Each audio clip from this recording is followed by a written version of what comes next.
मंडल का जन्म बंगाल के एक कस्बे बाकरगंज में एक किसान परिवार में हुआ था।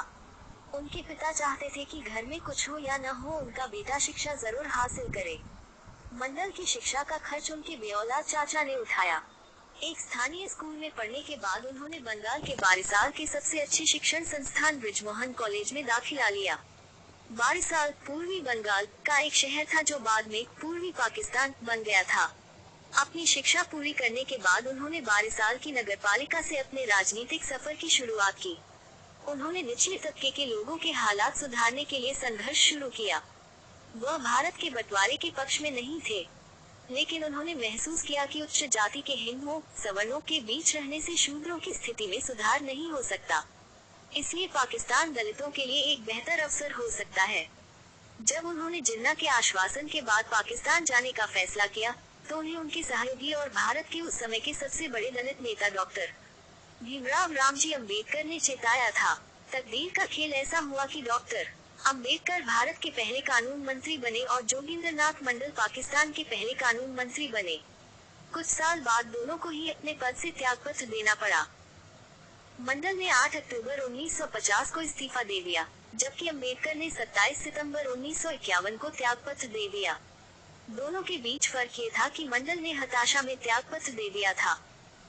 वो पाकिस्तान का संविधान बनते हुए नहीं देख सके, जबकि अम्बेडकर ने जनवरी 1950 में भारत के संविधान को पूरा करके अपनी ऐतिहासिक भूमिका निभाई। संविधान का मसौदा तैयार होने के बाद अम्बेडकर ने हिंदू विरासत कानून में लड़कों के साथ लड़कियों को भी संपत्ति में बराबर का अधिकार दिलाने के लिए कानून बनाने की कोशिश की। इसमें नाकाम रहने पर उन्होंने त्यागपत्र दे दिया।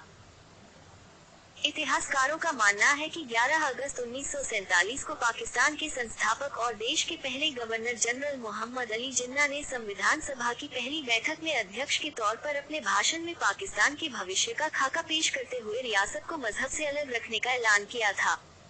उसी भाषण में जिन्ना ने ये भी कहा था कि समय के साथ हिंदू अब हिंदू नहीं रहेंगे और मुसलमान मुसलमान नहीं रहेंगे।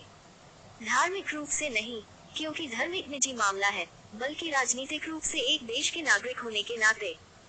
जिन्ना ने ये भी कहा था, हम एक ऐसे दौर की तरफ जा रहे हैं जब किसी के साथ भेदभाव नहीं किया जाएगा। एक समुदाय को दूसरे पर कोई वरीयता नहीं दी जाएगी। किसी भी जाति या नस्ल के साथ भेदभाव नहीं किया जाएगा। हम इस मूल सिद्धांत के साथ अपनी यात्रा शुरू कर रहे हैं कि हम सभी नागरिक हैं और हम सभी इस राज्य के समान नागरिक हैं। मोहम्मद अली जिन्ना के इस भाषण से एक दिन पहले संविधान सभा के कार्यकारी अध्यक्ष और पहले स्पीकर जोगिंदरनाथ मंडल ने अपने पाकिस्तान चुनने की वजह बताई थी। उन्होंने कहा था कि उन्होंने पाकिस्तान को इसलिए चुना क्योंकि उनका मानना था कि मुस्लिम समुदाय ने भारत में अल्पसंख्यक के रूप में अपने अधिकारों के लिए संघर्ष किया है, लिहाजा वो अपने देश में अल्पसंख्यकों के साथ न केवल न्याय करेगा बल्कि उनके प्रति उदारता भी दिखाएगा।